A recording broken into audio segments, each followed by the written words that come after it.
Yo, my Dungerinos and other possible people who might be interested in Dawn-Gate, check this guide out. So I'm kind of making a comeback to Dawn-Gate. There was a pretty big break, I mean 2 months almost since I made my last guide. And the game is more playable again, it's more fun because the new features make it really cool. Definitely check it out if you dropped it before. And I decided to make a guide about Faris, who is the second newest Shaper. And let's get started with the abilities. So the passive is pure Shaper, so he will cast abilities freely with a no resource.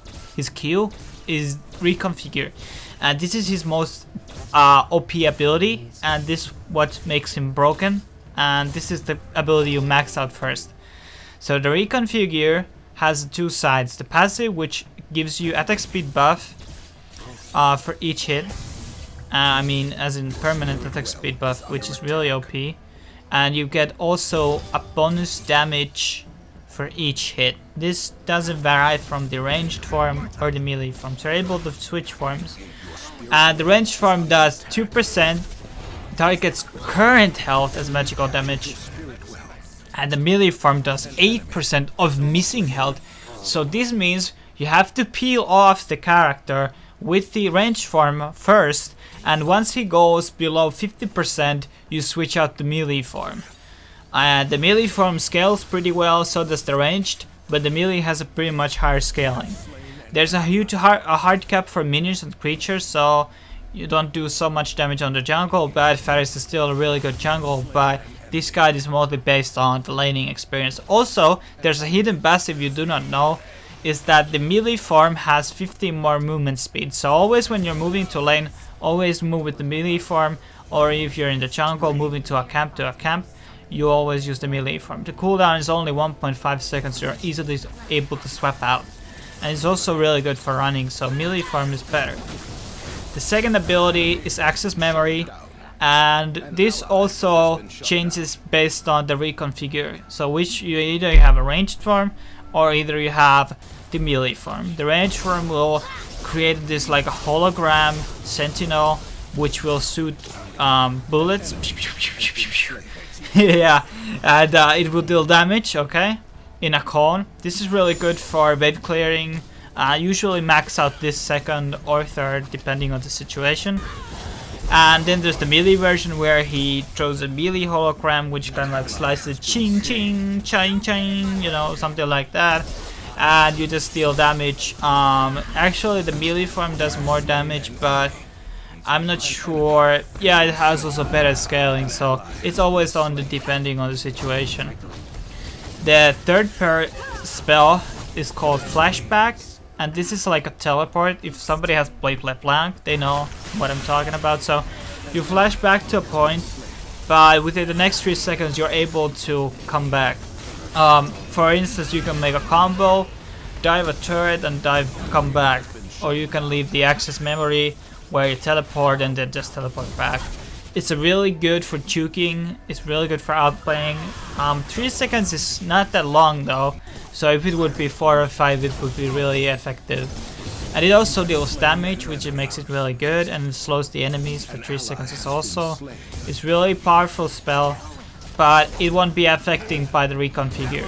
And the ultimate is Final Protocol, and this is pretty much like another hologram. It targets one Shaper and it gives vision over that Shaper, and it will deal damage. It will shoot rockets. The rockets can't be dodged or anything, but it has like a casting time of 2.5, so usually use this at start of the battle or when the enemy is running, because sometimes if you die the rockets will never launch, okay? There's not like after effect or such. Next up is the items. Pretty simple stuff. So Rampancy is really good, Strife is really good. I use them both always. It's a good combination. Strife is a really cost effective item, and I always build it first because you're able to get from the worker stacks. Then there's the Rage, which is good for penetrating. Insight gives you more attack range and it will do true damage each 3 hit. This is really good since you have really high attack speed normally. And then you have Voracity for life drain, and Mastery. It's pretty good, you know, you can pretty much pick up any of the lifesteal items. Then there's the momentum, which I really like because it gives you movement speed, magic resistance, haste and power, and CC reduction is everything. I want to talk about the Faris loadout, and for the passive there's two really good options. So the first one would be Duelist, with everybody actually starts with Duelist, so you don't really need to buy it. And Duelist gives you bonus magic damage for each stack, so that means hits, and that's really good because it really synergizes well with the reconfigure the Q, and you will do a lot of damage and you will be poking so much on lane and nobody will able to sustain that damage. The other possible choice would be Ravager, and this increases your power while you deal damage. If you want to play the jungle, I think Rogue would be okay, but overall I think the Duelist is best for him. As for the other Spirit Stones, it's kind of like your preference, what you want to do. These two are actually from the basics. I have the one who gives 2 haste. This is okay. And then I have the one that gives health and armor. And as you can see, I've filled everything with mastery because I feel the critical strike is extremely powerful for Faris. And reasons why, because he has an attack speed buff in his passive, so he gets so many hits, and if only one crits out of 10, for so to speak, that would mean huge advantage on lane. There's no way to sustain that poke and peeling of Faris, really. The crits are really good, so that's why I really have the masteries, and then I have the haste to fill out the blue slots. You know, maybe the haste could be replaced, I don't know. But this is overall the best build you can come up with, really low investment. I'm not sure is it the best, you know, I could change the Spirit Stones. But overall, this is what I feel, and stay tuned for more Dying Gate guides. If you want a key, I think there's a code called DGTwitch4. I'm not sure if the code still working, but that should give you a better key when you try to access the game.